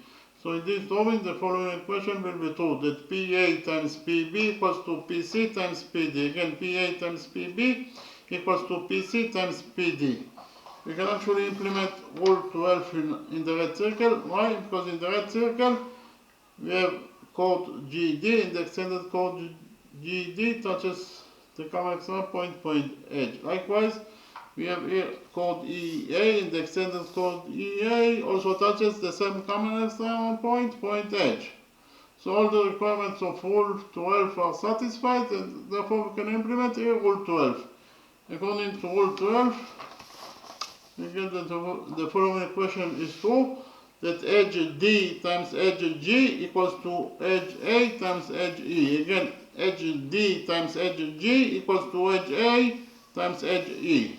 Repeat again, according to rule 12, if you focus on the red circle, the following equation is true, that edge D times edge G equals to edge A times edge E. Edge D is 12, edge G in total equals to 12 plus x. Here, edge D is 12 and edge G is equals to 12 plus x, and it is equal to edge A. Edge A is R, and edge E is the diameter of the circle, that is equal to 2r. Repeat again, edge A is R and edge E is 2r. In conclusion, actually found out that according to equation 1, 12 times 12 plus x equals to r times 2r. Here we divided this equation 1 by 2. We found out that according to equation 1, 6 times 12 plus x equals to r squared, because 12 over 2 is 6, so in total this expression equals to 6 times 12 plus x, and here we have r times 2r is 2r squared, and 2r squared over 2 is r squared. So in conclusion, we actually found out that according to equation 1, 6 times 12 plus x equals to r squared. Here we divided this equation 1 by 6, and finally found out that in this side of the equation we have 12 plus x, and the other side of the equation we have r6 over r squared over 6. So according to equation 1, we found out that 12 plus x equals to r squared over 6. Here we subtracted 12 from this equation 1, and finally found out that according to equation 1, x equals to r squared over 6 minus 12.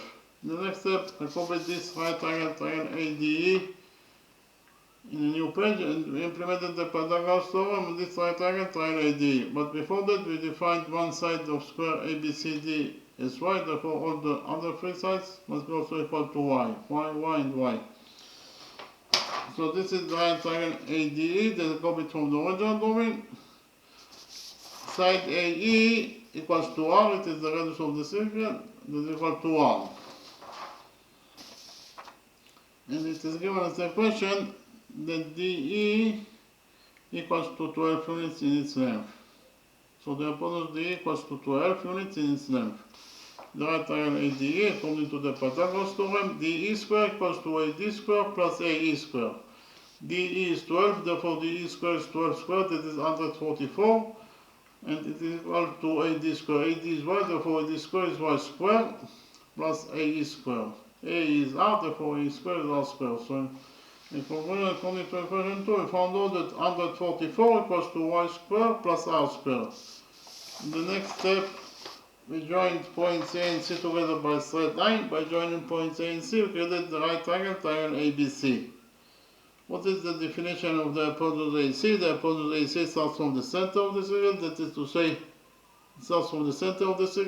to say, from point A, and ends at point C, that is the point of the circle itself. This is exactly the definition of a radius. Therefore, AC is the radius of the circle, that is equal to r. Here, this is the right triangle ABC that I copied from the original drawing. AC equals to r, the hypotenuse AC equals to r.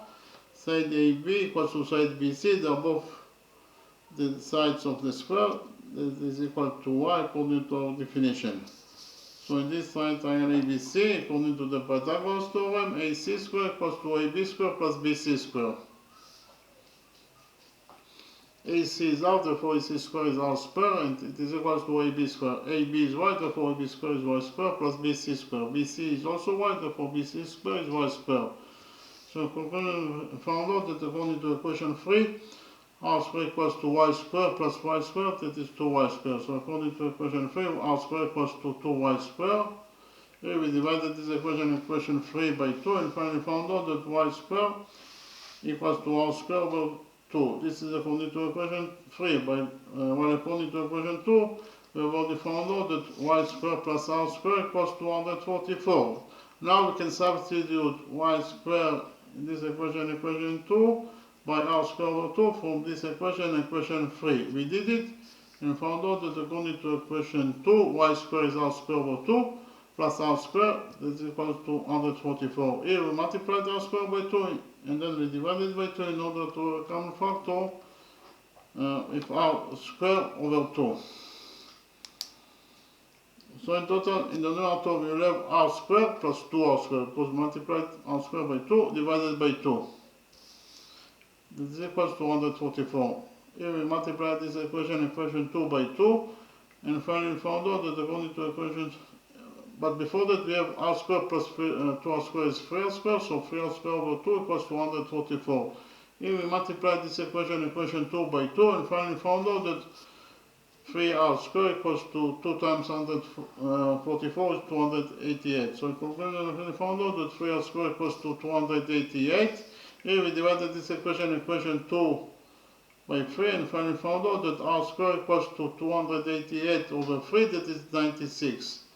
So actually, in conclusion, we actually found out that according to equation 2, r squared equals to 96. This is according to equation 2, while according to equation 1, we have already found out that x equals to r squared over 6 minus 12. Now we can substitute r squared in this equation, equation 1, by 96 from equation 2. We did it and found out actually that x equals to r squared is 96, so in total this expression equals to 96 over 6 minus 12.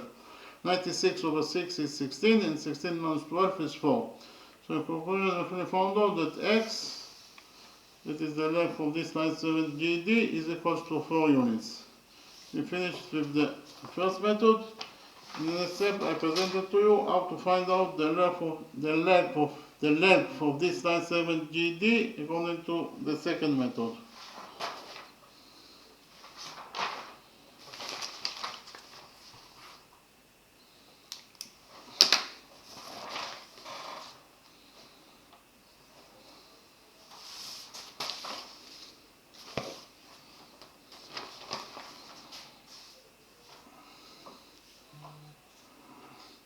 First of all, we know that all the angles inside square ABCD are right angles, so those 4 angles, they are all right angles. In addition, we know that the opposite sides of any square are equal to each other, and especially it is true in square ABCD. So in square ABCD, side DC is parallel to side AB. Again, we know that in any square, the opposite sides of a square are parallel to each other. So in square ABCD, side DC is parallel to side AB. Here DC is parallel to side AB. But AB is part of the straight line AE. So if part of a straight line is parallel to another straight line, then the straight line itself must be also parallel to the other straight line. Therefore, the straight line AE itself must be also parallel to DC. Here, AE is parallel to DC. And those two angles, they are defined as alternating angles, and they are located between the parallel lines DC and AE, and therefore they are equal to each other according to the rule that alternating angles between parallel lines are equal to each other.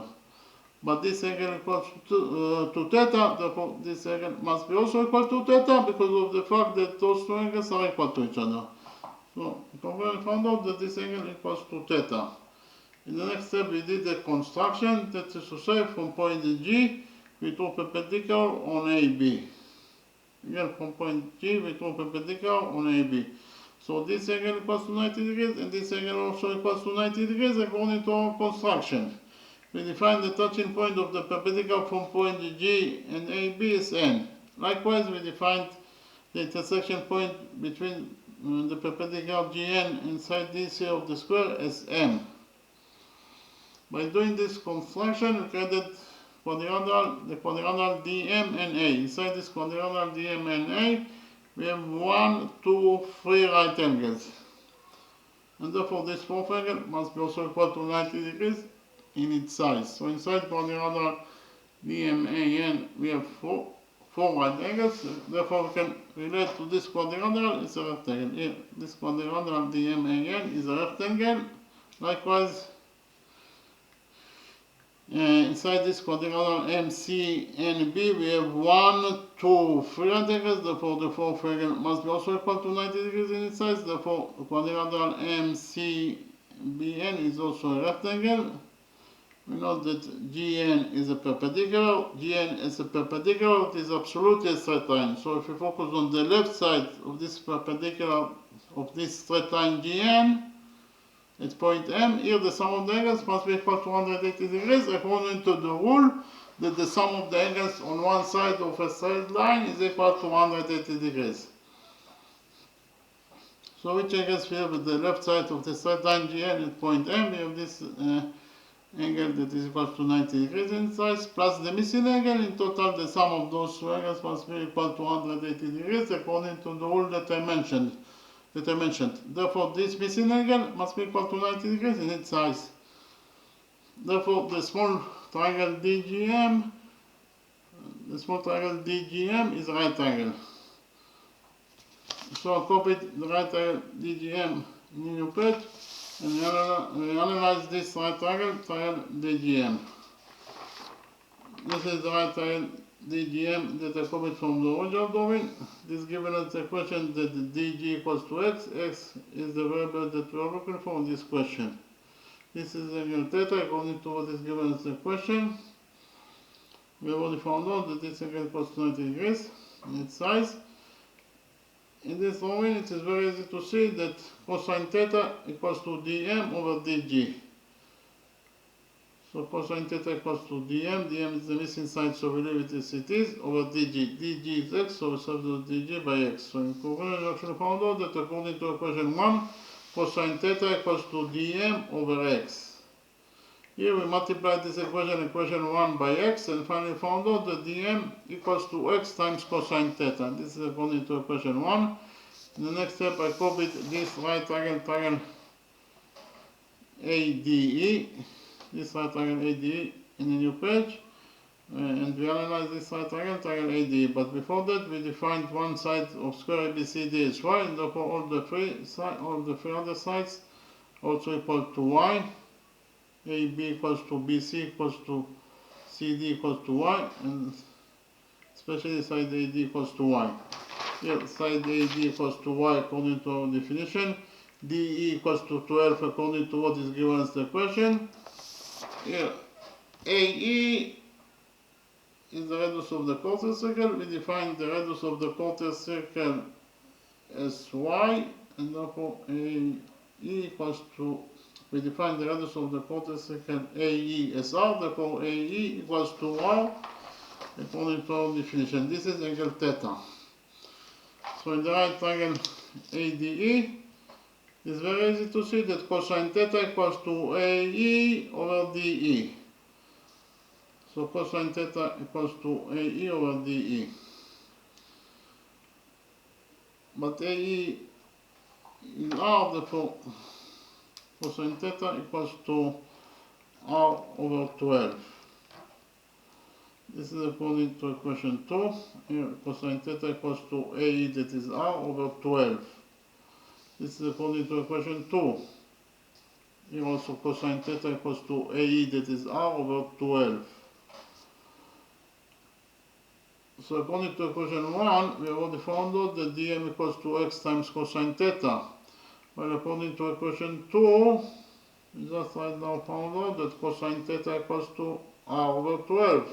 Therefore, we can substitute cosine theta in this equation 1, by r over 12. We did it and found out that dm equals to x and cosine theta is r over 12. So in total, dm equals to x times r over 12. So this is sine dm, that is equal to x times r over 12. But we already found out that quadrilateral DMAN is a rectangle.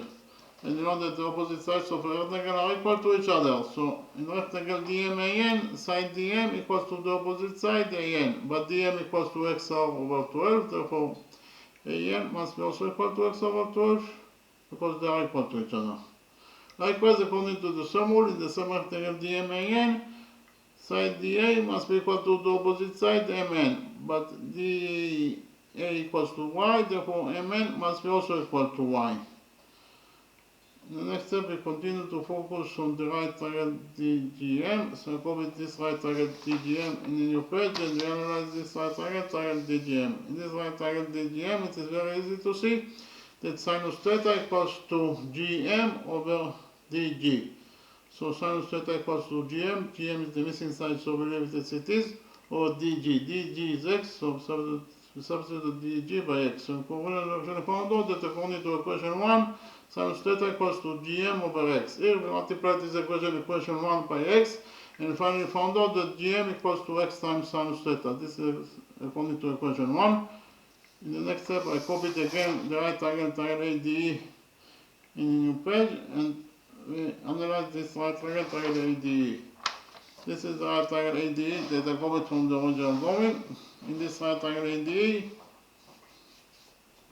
it is very easy to see that sinus theta equals to dA over dE. dA is y, dE is 12, so in total sinus theta equals to y over 12. This is according to equation 2, while according to equation 1, we have already found out that GM equals to x times sinus theta. Now we can substitute sinus theta in this equation 1, by y over 12 from equation 2. We did it and we found out actually that the GM equals to x times sinus theta. And sinus theta is y over 12, so in total GM equals to x y over 12. Here, this is side GM that is equal to xy over 12. In the next step, we join points A and G together by a straight line. By joining points A and G, we created the right triangle AGN. But what is the definition of line segment AG? Line segment AG starts from point A, that is the center of the quarter circle, and then just ends at point G, that is the point of the quarter circle itself. This is exactly the definition of a radius. Therefore, AG is the radius of the quarter circle that is equal to R according to our definition. In the next step, I copied this right triangle AGN in a new page and implemented the Pythagoras theorem on this right triangle AGN. This is the right triangle AGN that I copied from the original drawing. The hypotenuse AG equals to R. We have already found out that AN equals to XR over 12. And finally, what is the length of GN? From the drawing, it is very easy to see that GN in total equals to GM plus MN. That is to say, GN equals to GM, that is XY over 12, plus MN, that is Y. So in total, GN equals to XY over 12 plus Y. Repeat again. GN in total equals to XY over 12 plus Y. Now we implemented the Pythagoras theorem on this right triangle AGN. My PT is the abbreviation for Pythagoras theorem. According to the Pythagoras theorem, in the right triangle AGN, AG square equals to AN square plus GN square. Again, AG square equals to AN square plus GN square. AG is R, therefore AG square is R square, and it is equals to AN square. AN is XR over 12, therefore AN square is XR over 12 squared, that is x squared times r squared over 12 squared, that is 12 squared is 144. So in total, x over 12 squared equals to x squared times r squared over 144 plus gn squared. Gn is xy over 12 plus y, therefore gn squared is xy over 12 plus y squared. Here we took y as a common factor from this expression, and finally found out that according to equation 1, r squared equals to x squared times r squared over 144, plus here we took y as a common factor from this expression. So what is left from xy over 12 after we took from it y as a common factor? What is left is actually x over 12 plus y. So what is left from y after we took from it y as a common factor? What is left is actually 1. And we have to square all this expression. So in the next step, we actually opened one pair of brackets of this expression and found out that r squared equals to x squared times r squared over 144 plus, after we opened one pair of brackets, we will have here y squared, and we have also here x over 12 plus 1 also squared, because we opened one pair of brackets. And here we have r squared equals to x squared times r squared over 144 plus y squared. Here we multiplied 1 by 12 and then we divided by 12 in order to become part of with x over 12. And we got, in the numerator in total we have x squared plus 12, because we multiplied 1 by 12 divided by 12, all squared. And here we have the algebraic identity that a over b squared equals to a squared over b squared. According to this algebraic identity, we get that x plus 12 over 12 squared equals to x plus 12 squared over 12 squared. Okay, I repeat again. According to this algebraic identity, this expression equals to x plus 12 squared over 12 squared, that is 144, multiplied by y squared plus x squared times r squared over 144, that is equal to r squared according to this equation, equation 1. In the next step, we join points A and C together by straight line. By joining points A and C, we created the right triangle, triangle ABC. So I copied this right triangle ABC in a new page and we implemented the Pythagoras theorem on the right triangle, triangle ABC.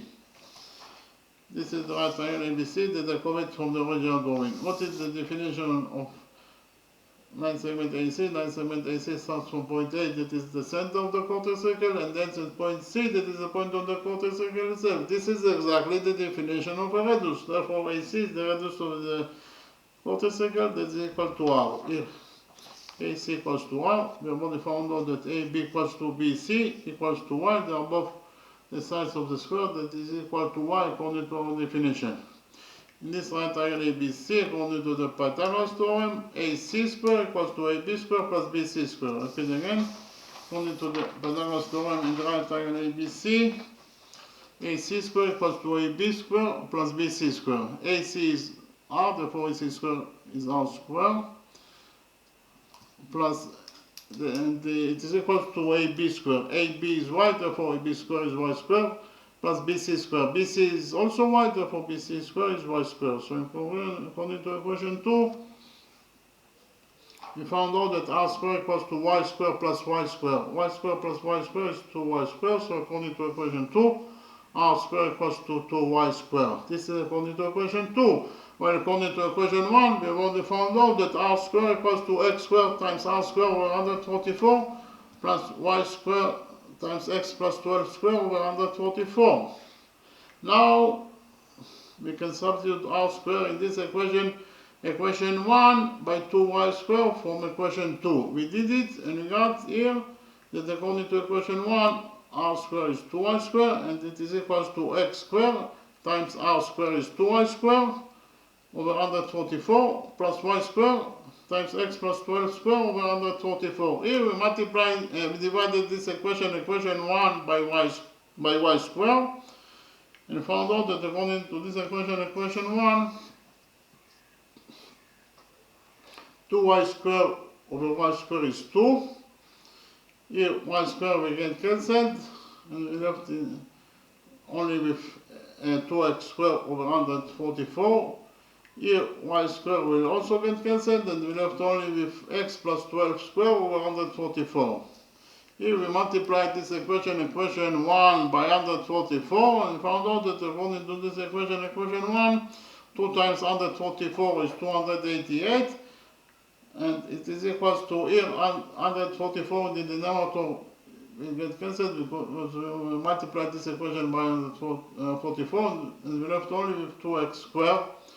Here also 144 will also get cancelled and we left only with x plus 12 squared. We found out that according to equation 1, 288 equals to 2x squared plus x plus 12 squared. Here we open the brackets of this expression and found out that according to this equation, equation 1, 288 equals to 2x squared Here we have x plus 12 square. X plus 12 square equals to x square plus 12 square, that is 144, plus 2 times x times 12, that is 24x. So according to equation 1, we found out that 288 equals to 2x squared plus x squared plus 144 plus 24x. 2x squared plus x squared is 3x squared. So in total on this side of the equation we have 3x squared plus 24 plus 144, that is equal to 288. Here we subtract the 288 from this equation, equation 1, and finally found out that in this side of the equation we have 3x squared plus 24x, and 144 minus 288 equals to minus 144. This is what we have in this side of the equation. In the other side of the equation we left with nothing, 0. So repeat again that according to equation 1 we found out that 3x squared plus 24x minus 144 equals to 0. Here we divided this quadratic equation by 3 and finally found out that 3x squared over 3 is x squared, 24x over 3 is 8x, and minus 144 over 3 is minus 48, that is equal to 0. So again, this is a quadratic equation, and the general formula for a quadratic equation is ax squared plus bx plus c equals to 0. In this general formula, the a, b, and c are the coefficients of this quadratic equation, and x is the variable that we are looking for. And we will find out the value of x according to the following formula. X equals to minus b plus minus square root of b squared minus 4 times a times c over 2a.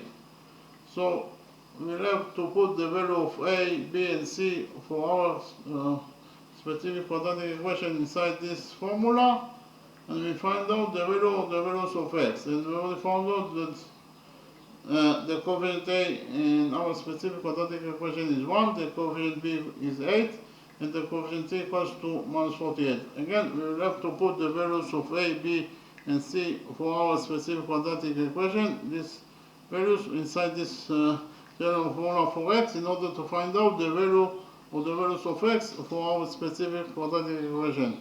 I will remind you that x in our specific quadratic equation is the length of line 7DG. So we put the values of a, b, and c in this general formula and found out that x equals to minus b. b is 8, therefore minus b is minus 8, plus minus square root of b squared. b is 8, therefore b squared is 8 squared, that is 64. Minus 4 times a is 1, so minus 4 times 1 is minus 4 times c.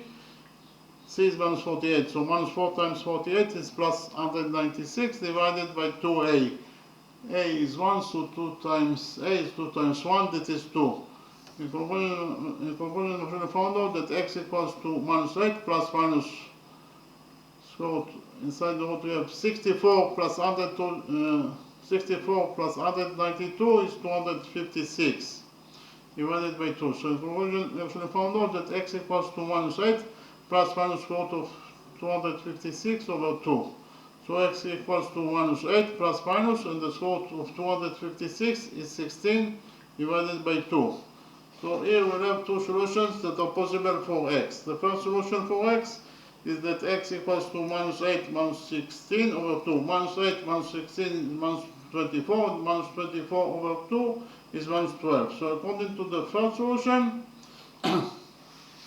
we found out that x equals to minus 12 units. But it is impossible that x equals to minus 12 because x is the length of line 7DG, and x as a length must be a positive number. It can never be equal to minus 12, that is a negative number. Therefore, we cancel the negative solution and focus on the positive solution for x. And the positive solution for x is x equals to minus 8 plus 16 over 2. Minus 8 plus 16 is 8, and 8 over 2 is 4. In conclusion, we have found out that the length of this line 7DG that is equal to x is equal to 4 units. So in both methods, we found out that the length of line 7DG that is equal to x is equal to 4 units. Okay, thank you very much.